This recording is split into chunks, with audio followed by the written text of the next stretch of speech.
Alright guys, so you all know that I usually try to be a more neutral voice in the community, really trying to stick just to the lore, just to the facts, but I don't want to shy away from genuine criticisms when they're called for. Recently, I've made a series of videos going over the various failings of Disney's Canon timeline, and the recent content from the Acolyte has just really kicked that into overdrive. Singular episodes contain multiple retcons, and the most famous example lately is the ki-adi-mundi situation. Even though the whole age thing wasn't established in Canon, so it's not really a retcon at all, which most people are saying, even though it's not. There's still a bizarre gap in the story where he knows something sinister is happening, but less than a century later is totally unwilling to consider that the Sith have returned. There's also the Force witches who somehow found out how to create life much like Anakin was created by the Force. This was really a major spit in the face to Anakin's legacy in the eyes of many fans, and it was actually Dave Filoni's idea to add these witches in, which is what really prompted this video. For a long time now, I've been saying that Dave isn't what many fans see him as. His storytelling abilities are amazing, of course. We all know that he knows how to tell a story. He can tell a really good story, but they were only really at the highest of high levels when he was working side by side with George Lucas, and since going off on his own, despite still telling some pretty good stories in some of the series, he consistently retcons not only the work of his peers,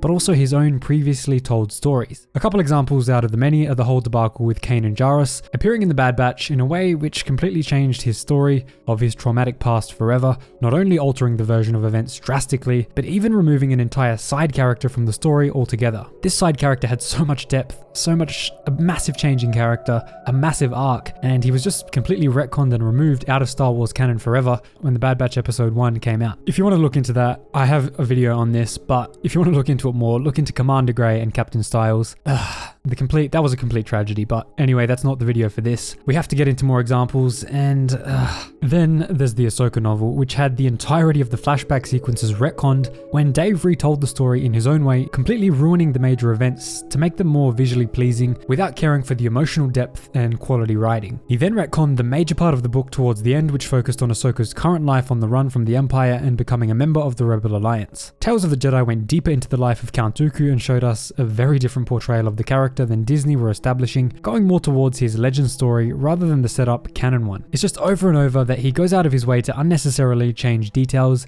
and with him being the chief creative officer, it's hard to believe that his contributions to the Acolyte have been firstly ruining Anakin for many fans by creating the witches, and secondly permitting, or maybe even coming up with a retcon which has Master Mundi taking part in the major Jedi missions decades before he was meant to be born, and knowing about Sith, or at least having a very good hint towards Sith, and then denying it in the Phantom Menace. Personally, as I said, the age one does not bother me at all. There was never an age established in canon for him, so I don't care about that one, but he's just so dumb. If he doesn't know about the Sith, he is just so dumb. But anyway, it's really a total mess, and I'll leave some of those videos on screen now for you to check out. There's a massive video on how Star Wars canon was absolutely murdered by Filoni, and that's on screen now. Fans are finally realizing that Dave isn't the promised successor who would save Star Wars like they originally thought. Actually, we just found out from the writer of The Acolyte that he approves every single story going through Lucasfilm, at least on the screen. So if you have problems with Star Wars at the moment, Dave is partially to blame, I hate to say it. But there we are.